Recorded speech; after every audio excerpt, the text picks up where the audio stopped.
The Stones, the audiences that you played in front, it took some winning, some places we know we was received really well. Paris was a rough one, when we was overseas. Now in the U.S., we seen it went over pretty well in the U.S., but we were more known in Europe than we were in the U.S. Especially in the middle '70s, it's that Europe had embraced us really strong, and the U.S. was still kind of wondering what the hell to do with us because our record label at the time didn't know who to sell us to. I mean, with that, there was a writer that wrote a story about the band, and he said we were too white to be black and too black to be white. So the disc jockeys, the black R&B jockeys wouldn't play our stuff, Right. and the white pop stations, we weren't pop enough, Right. so we like stuck in the middle, and not getting much airplay, and it was kind of weird. But Europe was eating us up really well. We got to Paris, and as much as the French was aware of who we were, we did articles interviews like this. And the guy would ask Art a question about his first recording session, and Art started telling the guy, say, "Oh no, that's not what they had." And he'd tell him who was on the session and stuff like that. They guys, they did their own work.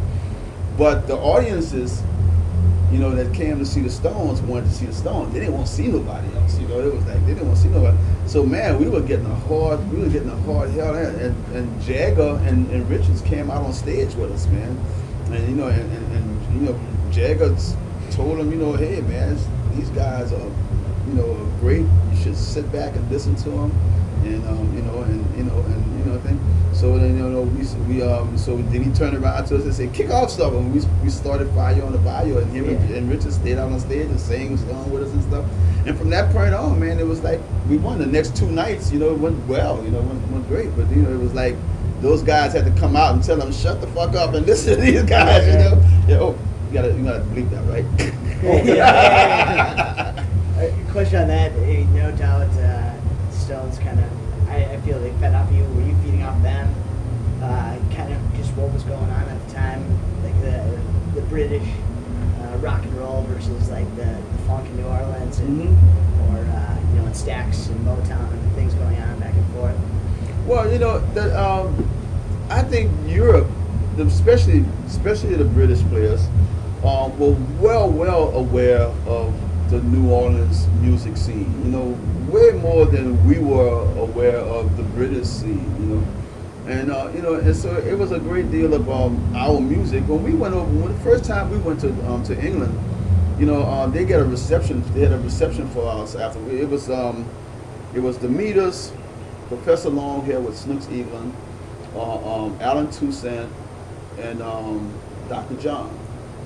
And the Meters played behind Dr. John, Allen, and Fess had his own band with Snooks in it.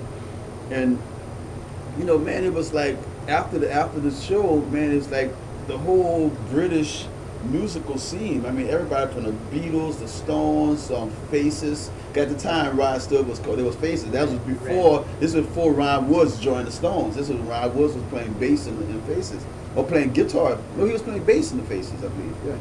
And there was like man, everybody who were Toto, all these British rock bands, was at the gig, man, and it was came back, and there was a lot of guys that couldn't be in the same room together, so the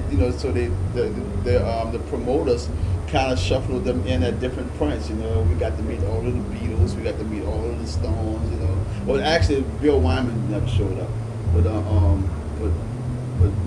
Charlie and Keith and Ronnie and Mick Taylor, I believe was. All showed up at the gig, and Mickey Hopkins, we met him and all that. It's like is it Nicky Hopkins, huh? Or Mickey Hopkins,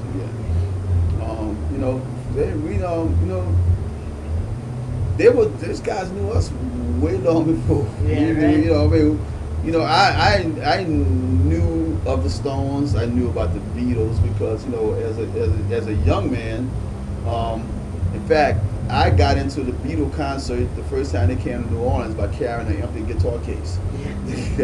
I walked up to the back of the auditorium and told the guy, I said, man, this guy sent for this guitar case, sent for this guitar. The guy never even opened it to see if they had anything in it. It was an empty case, Yeah. So yeah, and I used to do Beatles. I sang. I used to sing Hard Day's Night. I mean, there was 3 or 4 Beatles songs that I used to actually perform on the gig that I was playing back then. What do you think of the new up and coming New Orleans? The kind of the music scene. I guess you had a big part of establishing. I got my pros and cons with what's happening in the music scene in New Orleans right now. They got a lot of the young jam bands that's coming out. That's not learning music. They're learning how to just play it, and they're not doing it as well as if you had a working knowledge of music. Mm-hmm. If you had a sense of what the music is about, and then there's really something to being able to explain what just happened. And I mean, you talk to y'all young players today, they don't have no idea what they just did it. So I mean, whether it's good or bad, that's not as much as a positive thing as much as it says that. I mean, I think it has a lot to do with longevity. If you're going to be around a long time, it's a good idea to figure out what you're doing, because somebody's going to ask you. Right. In terms of being able to play with other people, like government people, that working knowledge, the understanding. Do you see, I see a lot of guys talk about that, but when you're talking about like the top level music, is it? Can anyone just walk on stage and play with government music? I don't know. I think that if someone had done their homework, yes, but again, like I said, you got to have a working knowledge of music. Because what the mule is doing has been getting done for 40, 50 years. Out there. So there's not a whole lot of new music. You know what I'm saying? It's not a whole lot of new music. It's just a lot of old music being approached with a different attitude. So, I'm from that old school. I'm 55 years old.